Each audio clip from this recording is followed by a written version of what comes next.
एका सेकंदात काय काय घडू शकतं माहीत आहे का? नसेल तर हा व्हिडिओ नीट पहा. एका सेकंदात संकट समोर उभं राहू शकतं आणि एका सेकंदात सर्व काही संपुष्टातही येऊ शकतं. बारामती तालुक्यातील माळेगाव करा वाघज रोडवर अशीच एक घटना घडली, जिथं काही सेकंदाच्या फरकानं अनेकांचे प्राण वाचले. भरधाव वेगात जाणारा ट्रक अचानक नियंत्रणाबाहेर गेला आणि काही क्षणातच रस्त्यावर भीषण अपघात झाला.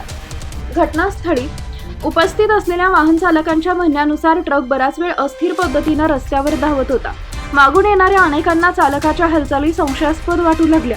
प्राथमिक माहितीनुसार चालक मद्यधुंद अवस्थेत वाहन चालवत असल्याचा दावा केला जातोय. वेग, निष्काळजीपणा आणि काही सेकंदाचा खेळ यामुळे संपूर्ण परिस्थिती क्षणात बदलली. काही अंतर पुढे गेल्यानंतर अचानक ट्रकचा तोल गेला आणि भर रस्त्यात ट्रक पलटी झाला. त्या क्षणी समोरून येणाऱ्या वाहन चालकांचा जीव अक्षरशः धोक्यात आला होता. काही सेकंद अधिक किंवा काही सेकंद उशीर झाला असता तर चित्र आणखी भयानक असू शकलं असतं. सुदैवानं या घटनेत मोठी जीवितहानी टळली आणि समोरून येणाऱ्या वाहनांनी वेळेत स्वतःला सावरलं. ही घटना पुन्हा एकदा दाखवून देते की सेकंदाची ताकद किती मोठी असते, कारण कधी कधी एका सेकंदात सर्व काही बदलून जातं.